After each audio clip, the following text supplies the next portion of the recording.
Allez les amis, j'espère que vous allez bien. Moi je vais très bien et je suis très contente de pouvoir vous retrouver aujourd'hui pour cette nouvelle vidéo.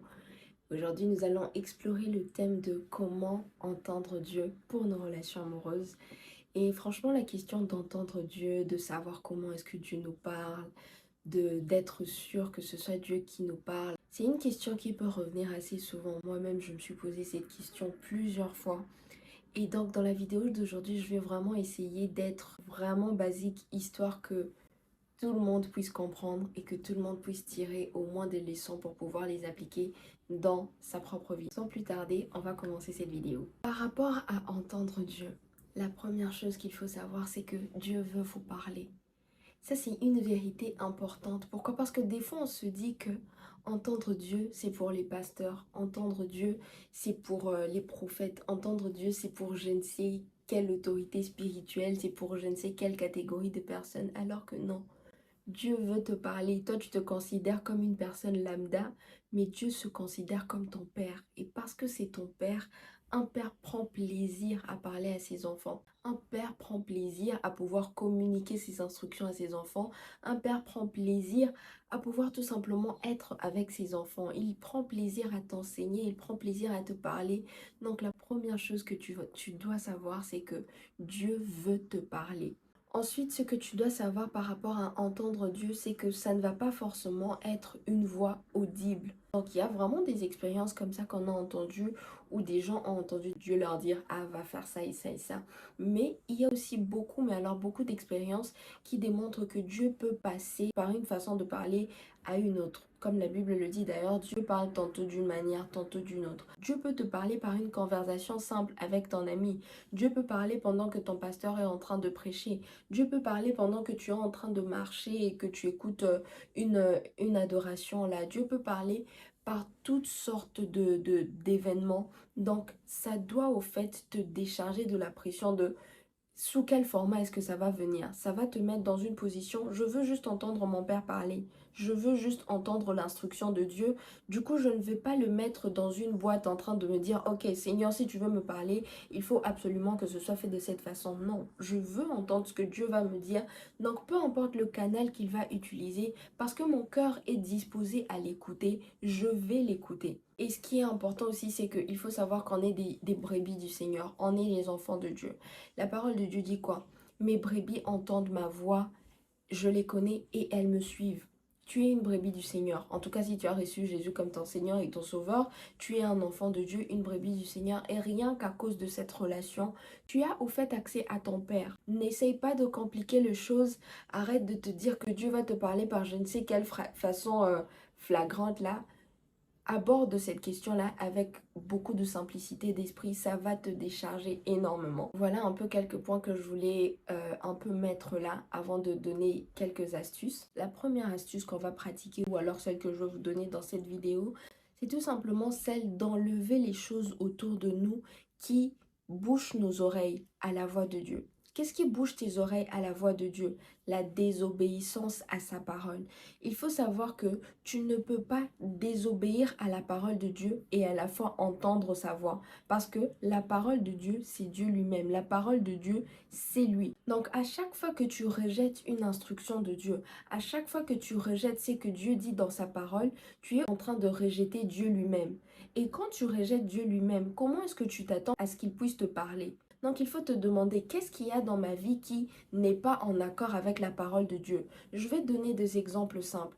La parole de Dieu nous dit de ne pas vivre dans l'impureté, d'éloigner de nous toute forme d'impureté, d'éloigner de nous la fornication, d'éloigner de nous toutes ces choses. Si toi, tu dis, oh, je veux savoir, oh Seigneur, est-ce que cette relation, elle est de Dieu ou si elle est de toi ou pas, mais que entre-temps, tu es en train de vivre une vie d'impureté avec Ambroise ou avec Rodrigue ou je ne sais qui, à quel moment est-ce que tu vas entendre Dieu? Tu es en train de choisir de vivre une vie d'impureté. Cette vie-là, elle est en train d'endurcir ton cœur par rapport à l'instruction que Dieu aimerait même te donner. Ce qui fait que tu ne vas même pas pouvoir l'entendre. Pourquoi? Parce que la vie de péché que tu mènes est en train de dresser un mur entre toi et Dieu. Prenons l'exemple du pardon. Dieu nous dit dans sa parole de pardonner. toi tu as un problème avec ton père, toi tu as un problème avec ta mère, toi tu es encore en train d'en vouloir à ton ex qui t'a fait du mal en 1950. Tu retiens tellement ces mauvaises choses dans ton cœur. Quand tu ne pardonnes pas, tu n'es pas disposé même à recevoir déjà le pardon de Dieu, mais tu n'es pas aussi disposé à écouter sa voix. Parce qu'il faut savoir que à chaque fois que tu vis dans la désobéissance, s'il y a une instruction que Dieu va te donner, ça va être fais demi-tour, change de direction. Retourne là où à ce que je te dis pour la première fois. Parce que la voix de Dieu, c'est ça, c'est comme un GPS. Si tu as dit à ton GPS, on va dans telle ville, tu lui as donné une destination. Si tu prends une autre direction, le GPS va te dire, oh, tu as changé de voie. Pour retourner à notre voie initiale, on va faire ceci. Tant que tu n'es pas en train de suivre les instructions du GPS, tu vas faire un tourné en rond, tu vas stagner au même endroit. Pourquoi? Parce que le GPS a une direction à suivre. De la même façon que toi aussi, ta vie a une direction à suivre. Et la voix de Dieu, ça va être comme ce GPS. Si tu veux arriver là où Dieu a dit que tu dois arriver, si tu veux avoir une relation amoureuse qui va honorer Dieu, si tu veux avoir une relation amoureuse qui va être selon les standards de Dieu, tu dois être prêt à changer de direction. Tu dois être prêt à changer, à te repentir de toute chose que tu fais qui n'est pas en accord avec la parole de Dieu. Et si tu veux savoir ce que Dieu dit dans sa parole ou Dieu ne dit pas dans sa parole, il faut tout simplement ouvrir cette Bible. Ouvre ta Bible, lis ce que Dieu dit de faire, lis ce que Dieu dit de ne pas faire, lis ce que Dieu appelle l'aimer au fait. Plus tu apprends ça, plus tu vas voir comment l'appliquer dans ta vie et plus tu vas pouvoir écouter sa voix. Parce que plus tu marches dans l'obéissance à Dieu, plus tu es en train de l'entendre, plus tu suis ses instructions, plus il va encore t'en donner d'autres. Alors que si tu décides d'être borné à ne pas écouter sa voix, plus tu es en train de t'endurcir, plus tu ne vas pas l'écouter, tu vois. Donc la première chose, c'est enlève toutes ces choses-là qui bouchent tes oreilles à la voix de Dieu. Et ces choses-là, c'est tout simplement la désobéissance à sa parole. La deuxième chose que tu vas faire pour pouvoir entendre Dieu, c'est de créer une atmosphère autour de toi qui favorise justement le fait d'entendre Dieu. On crée une atmosphère comment? En vivant une vie qui plaît à Dieu. Comment on vit une vie qui plaît à Dieu? En décidant de marcher par l'esprit et non par la chair. Maintenant là, tu vas te dire, Patricia, tu viens de dire 3 comment, mais je n'ai rien compris de ce que tu as dit. Je vais t'expliquer. Tu crées une atmosphère, je dirais premièrement par tes relations. Quelles sont les amitiés que tu as autour de toi? Parce qu'il faut savoir que si tu as 5 amis qui trompent leur chérie, la 6e personne, ce sera toi. Si tu as 5 amis qui sont impolis envers leur chérie, 5 amis qui ne respectent pas le mariage, 5 amis qui te disent « Ah bah le mariage, après tout ça sert à rien », il faut savoir que la prochaine personne qui va se comporter comme ça, ce sera toi. Parce qu'il faut savoir que personne n'échappe à la loi des associations. Tu deviens comme les personnes à qui tu t'associes. Quand tu veux entendre Dieu, associe-toi à des personnes qui veulent aussi entendre Dieu. Quand tu veux vivre une vie qui plaît à Dieu, associe-toi à des personnes qui veulent plaire à Dieu. Quand tu veux être dans des relations saines, des relations qui honorent Dieu, associe-toi à des personnes qui te disent « Oui, c'est possible d'honorer Dieu ». Une deuxième action, qu'est-ce que tu entends? Tu peux pas dire je veux entendre Dieu. Disons tu pries à 7 heures du matin, tu dis oh Seigneur je vais t'écouter par rapport à ma relation amoureuse, je vais entendre ta voix. Et puis à 8 heures tu vas là-bas, tu écoutes Dadju en train de dire ah quand j'aime je suis jaloux. Tu écoutes une chanson où on te dit que aimer c'est être jaloux. Encore quelle jalousie? Une jalousie basée sur une peur. C'est pas une jalousie qui vient de Dieu.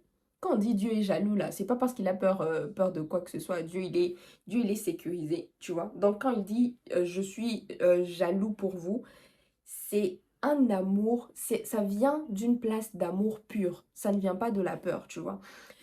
Quand tu es en train d'écouter des choses qui sont en train de te pousser à vivre des relations qui ne sont pas en accord avec la parole de Dieu, quand tu écoutes, tu es au fait en train de te remplir. Hein. Il faut savoir que ce que tu écoutes, ce que tu vois, c'est des choses qui viennent remplir ton âme. Et ce qui remplit ton âme, c'est ça qui va te conduire. Quand tu dis « je veux écouter Dieu », veille à ce que l'atmosphère que tu crées autour de toi soit favorable. Ça passe par tes relations, ça passe par ce que tu écoutes, ça passe par ce que tu vois. Conditionne-toi au fait de façon que Dieu puisse te parler par tout ce qu'il trouve comme canal autour de toi. Mets-toi dans une bonne atmosphère. Arrête de te dire que tu peux vivre n'importe comment, faire n'importe quoi et que Dieu va quand même te suivre toi. Dieu n'est pas censé te servir, c'est toi qui es censé servir Dieu. Il faut aimer faire des sacrifices pour Dieu. Une relation qui n'est pas en train de te rapprocher de lui, il faut être prêt à la couper. Pourquoi? Parce que tu te dis, Seigneur, je veux t'écouter. Et je sais que cette relation, elle est en train de m'emmener à désobéir à ta parole. Donc, par amour pour toi, je vais couper ça. Est-ce que tu sais que les sacrifices que tu fais pour Dieu, ça donne même du poids à tes prières, ça donne même du poids à tes intentions envers Dieu. Donc, sois prêt à créer une atmosphère autour de toi qui favorise l'action de Dieu. Ensuite, ce que tu vas faire, c'est tout simplement défocaliser ton attention de ton besoin et la focaliser sur Dieu. J'ai lu cette phrase, écoute. Lorsque l'attente de l'exaucement vous ôte la paix de Dieu, la joie de Dieu et votre communion avec lui, au point que tant que vous ne voyez pas l'exaucement, vous êtes continuellement triste ou déçu, vous prouvez que Dieu n'est pas votre premier désir et que votre besoin ou sujet de préoccupation a pris la première place dans votre cœur. Ça, ce livre ici, c'est une pépite. Allez acheter ça. Sortir des prisons intérieures.